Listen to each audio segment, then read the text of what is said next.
Hi friends, உங்களுடன் நூருல்லா. காலை நேரங்க, ஞாயிற்றுக்கிழமை விடுமுறை தினம்.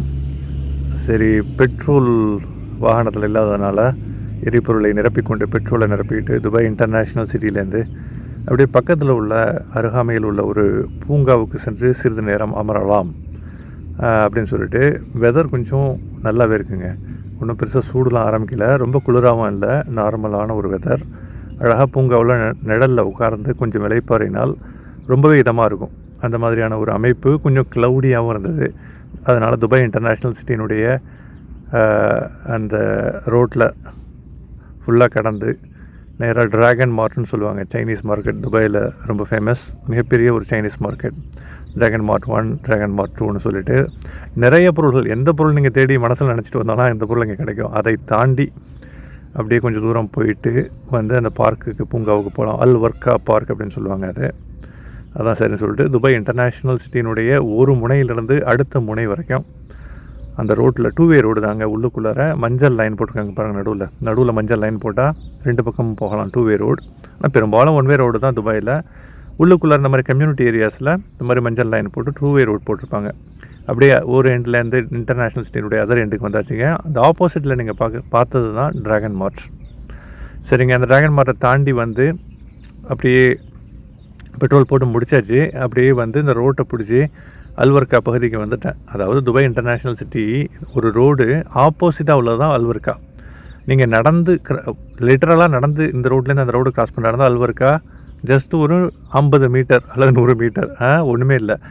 அது மிகப்பெரிய ரோடை தாண்டி ஒரு 8 கிலோமீட்டர் தாண்டி வர மாதிரி அமைப்பு வச்சுருக்காங்க. ஏன்னா அவ்வளோ க்ரௌடு இருக்குது. டக்குன்னு எல்லாருமே அந்த மாதிரி ஷார்ட்கட்டை யூஸ் பண்ணனா கலைபுரம் ஆகிடும், மிகப்பெரிய கயாஸ்.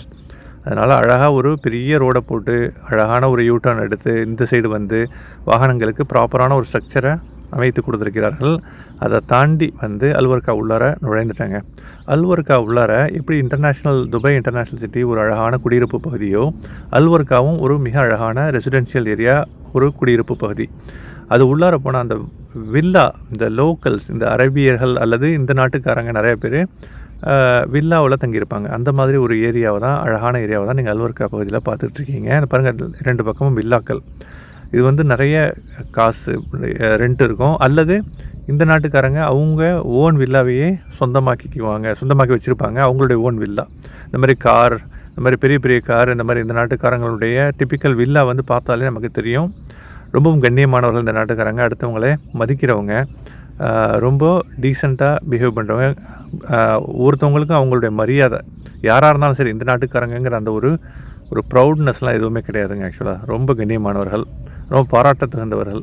ரொம்ப அவங்க கேரக்டர் சொல்லி ஆகணும். ஏன்னா ஜிசிசியில் உள்ள மற்ற நாடுகள்லாம் நம்ம எடுத்துக்கிட்டு இருந்தோம், சவுதி அரேபியா, குவைத், அவங்கள குறை சொல்கிறதுக்காக இல்லை, அவர்களுடன் நான் பழகி இருக்கிறேன். அவங்க வந்து அவங்க நாட்டுக்காரங்கிற அந்த ஒரு இது இருக்கும், இவங்கள்ட்ட அது இருக்காது. அப்படியே வந்து பார்க்குக்கு வந்தாச்சுங்க. பார்க்குக்கு வந்து உள்ளார கொஞ்சம் இலைப்பாரிட்டு நம்ம அப்படியே கிளம்ப வேண்டியது தான். ஏரியாக்கெல்லாம் எப்படி இருக்குது, பிடிச்சிருந்தா சேனலை சப்ஸ்கிரைப் பண்ணிங்க. உங்களுடைய ஃபீட்பேக் வந்து கமெண்ட்டில் பதிவிடுங்கள். பார்க்குக்கு வந்துட்டேங்க, போய் கொஞ்சம் நேரம் உட்காந்துட்டு நான் அப்படியே கிளம்புறேன். மிக்க நன்றி பார்த்தமைக்கு. Have a great day ahead.